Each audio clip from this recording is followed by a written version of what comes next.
I expected to see blinking monitors, a clean hospital room, and my family holding my hands with tears in their eyes. Instead, the room was cold, stripped bare, and completely silent. No doctors, no nurses, and definitely no family. The only thing left on the bedside table was a crumpled piece of paper written in my father's unmistakable, harsh handwriting. It read, "We stopped paying. Survive." I completely lost it, the panic tearing through my chest. But the real nightmare began just an hour later when my lawyer opened the door, accompanied by an intimidating stranger dressed in a sharp black suit. The stranger looked down at me, his eyes devoid of emotion, and said, "Your father left too soon. He never learned your biggest secret. Follow my story until the end to find out what that secret was." My name is Elena Vance, and I am 34 years old. The moment my eyes cracked open, the world felt incredibly heavy. My limbs wouldn't move, my throat was completely parched, and a deafening, hollow silence filled the room. I slowly forced my gaze around the space, expecting to see my mother weeping with relief or my brother pacing the floor. Instead, I was staring at a completely abandoned hospital room. The monitors were turned off, the medical equipment had been wheeled away, and the closet where my clothes should have been hung wide open and empty. Panic, sharp and freezing, gripped my chest as I struggled to sit upright. My weak fingers brushed against a solitary piece of paper resting on the dusty bedside table. I smoothed it out, my heart hammering against my ribs as I recognized my father's rigid, unforgiving handwriting. For words, "We stopped paying. Survive." It made absolutely no sense. My family owned a massive corporate empire. Wealth was never something we lacked. Yet, they had vanished into thin air, leaving me entirely unprotected and cut off from the world, while I was completely defenseless.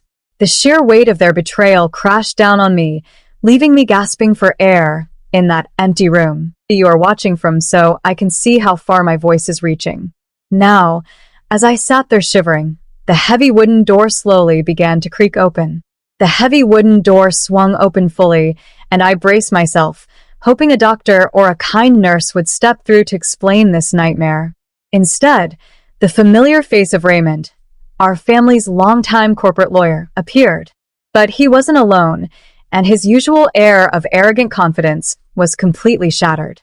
His hands trembled as he held his briefcase, and he refused to meet my eyes. Stepping in right behind him was an intimidating stranger dressed in a flawlessly tailored, pitch-black suit. The man was tall, broad-shadowed, and exuded an aura of absolute danger that made the hairs on my arms stand up. "Elena," Raymond stammered, his voice cracking as he finally glanced at my pale face. "You're awake. Thank God you're awake, but things have changed. Drastically." Before I could even open my mouth to demand answers about my missing family or the chilling note left on the table, the stranger stepped forward, pushing Raymond aside with cold indifference. He looked down at me, his piercing dark eyes completely devoid of warmth or empathy. "My name is Victor," the man in the black suit said, his deep voice echoing sharply off the bare walls. "And your family isn't coming back, Elena. Your father didn't just walk away from your medical bills. He fled the country because his massive corporate empire was nothing more than a carefully constructed house of cards. It collapsed the moment you went into that coma."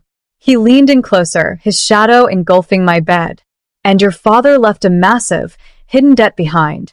A debt that has now landed squarely on you." My breath caught in my throat as Victor's words echoed through the barren room. I turned my eyes back to Raymond, pleading for him to tell me this was all a terrible mistake. But the old lawyer just stared at the floor, adjusting his glasses with shaking fingers. "Victor is telling the truth, Elena," Raymond admitted, his voice barely a whisper. "The note your father left, it wasn't about the hospital fees. The reality is far darker. Your family didn't just stop paying your medical bills. They stopped paying off a highly dangerous underground syndicate that had secretly funded their luxury lifestyle and corporate expansions for over a decade." The room seemed to spin. My family's grand galas, the designer clothes, the private jets, it was all funded by blood money.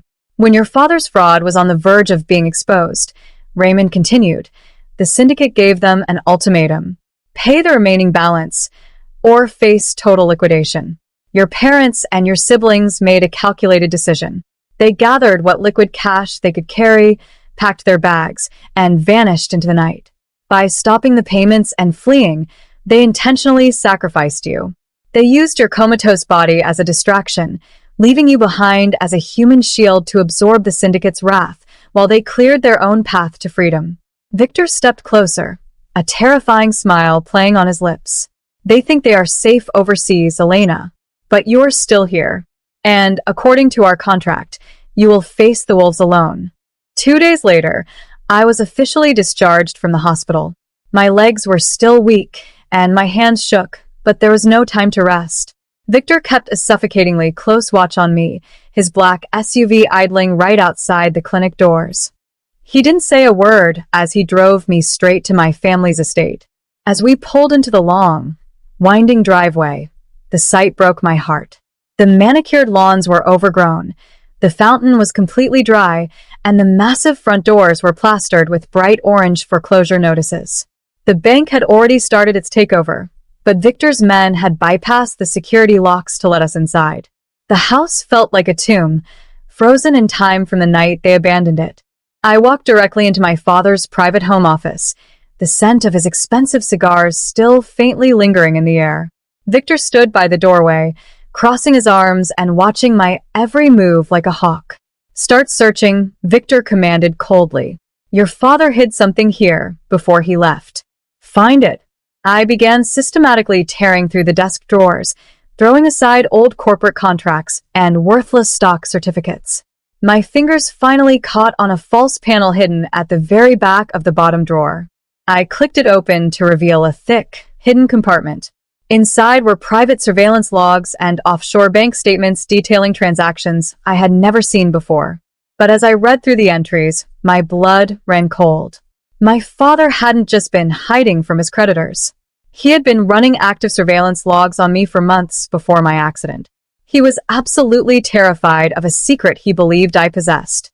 I stared at the surveillance logs, my hands trembling violently as the pieces began to fit together in a horrific new way. Victor walked over, revealing the medical charts and police findings he had brought with him. He laid them out on the desk beside my father's hidden storage, his eyes narrowing as he watched my reaction. "Take a very close look at the crash schematics from 14 months ago, Elena," Victor whispered, his voice cutting through the heavy silence of the office. "The police ruled your car crash a mechanical failure. They claimed your brakes simply gave out on that mountain pass." I opened the official accident report Victor had provided, comparing it directly to my father's private notes. My heart shattered into a million pieces. The brake lines hadn't eroded naturally. My father's private investigator had documented everything.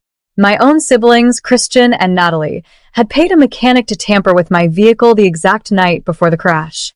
They knew I had accidentally discovered their massive corporate fraud scheme, and they realized I was on the verge of exposing their crimes to our father.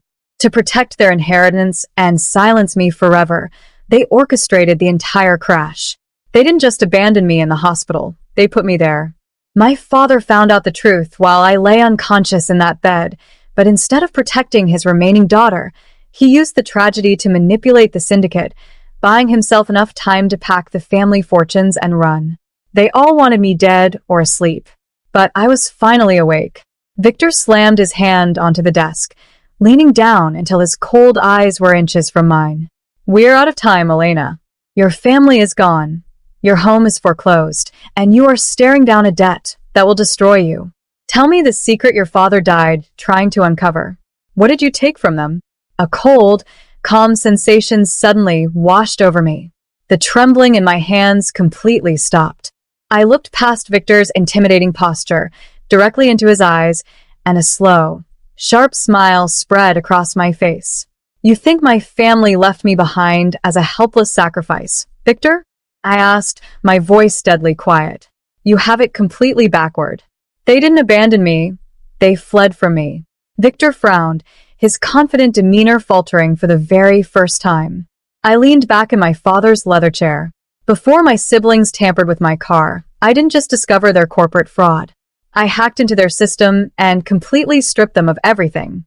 I took the syndicate's core digital assets, the offshore routing codes, and the encrypted keys to their entire financial empire, and I locked them away. I transferred every single cent into a secure, blind offshore trust that requires my biometric authorization to unlock. I picked up the forward note my father had left behind and ripped it in half. My parents and siblings didn't flee with a fortune. They fled with absolutely nothing but worthless shell companies and empty accounts. They are running for their lives right now, completely broke and terrified.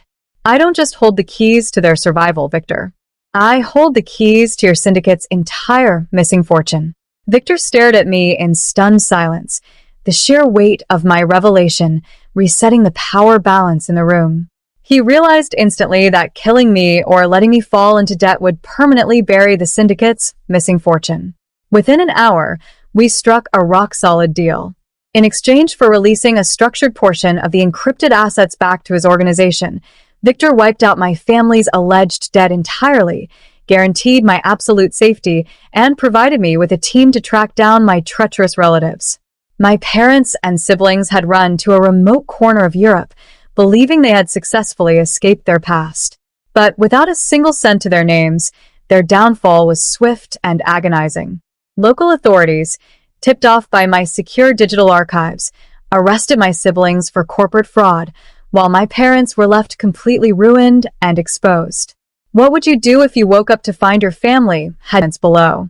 I survived their worst betrayal and built a brand new life.